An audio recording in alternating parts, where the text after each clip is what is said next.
আমাৰ ইয়াতে নিৰ্বাচিতভাৱে 22গৰাকী কৰিছোঁ, কিন্তু আমাৰ যিমানখিনি আমাৰ চৰকাৰীভাৱে আছে এই গোটেইসমূহ জিলাত আটাইখিনিকে দিয়া হ'ব।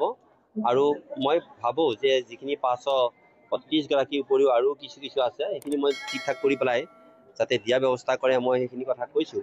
কিন্তু আপোনালোকে জানি সুখী হ'ব যে আমাৰ এই অংগনবাড়ী কৰ্মীসকলক প্ৰযুক্তিগত ধ্যান ধাৰণাৰ প্ৰতি তেওঁলোকৰ যিটো নেকি দায়বদ্ধতা, এই দায়বদ্ধতাটো ইমান দিনে অভাৱনীয়ভাৱে সেইটো নাইকিয়া হৈ আছিলে। কিন্তু মাননীয় ডক্টৰ হিমন্ত বিশ্ব শৰ্মা ডাঙৰীয়াই তেখেতসকলৰ এই যিটো নেকি এটা প্ৰচেষ্টা, আজি প্ৰত্যেকখন বিদ্যালয়তে ঠিক তেনেকুৱা এটা প্ৰচেষ্টা প্ৰযুক্তিগত প্ৰচেষ্টাৰে শক্তিশালী ৰূপত যাতে গঢ়ি তুলিবৰ কাৰণে যিটো ব্যৱস্থা, সেই ব্যৱস্থাটোৰ অন্যতম দিশটোৱে হৈছে কি যে আমাৰ অংগনবাড়ী কৰ্মীসকলৰ এই যিটো মানে ব্যৱস্থা তেখেতসকলৰ হাতত নাছিলে, সেইটো এতিয়া আজি তেওঁলোকক আমি মোবাইল দি পেলাই সেই কাৰ্যটো সম্পাদন কৰা হয়। আজি মইতো সভাত আপোনাক গমেই পাইছে যে বয় বস্তুবোৰ বিতৰণ নকৰে আৰু দুই এটা মানে সকলো নহয় দেখিতো কিছু মানে আছে, তাৰ প্ৰমাণো আমাৰ হাতত আছে। আৰু সেই ক্ষেত্ৰত আমি মাতৃশক্তিৰ কাৰণে তেখেতসকলক আমি মানে কেৱল ৱাৰ্ণিং এটা দিছোঁ, সকীয়াই দিছোঁ যাতে আৰু সেই কাম নকৰে।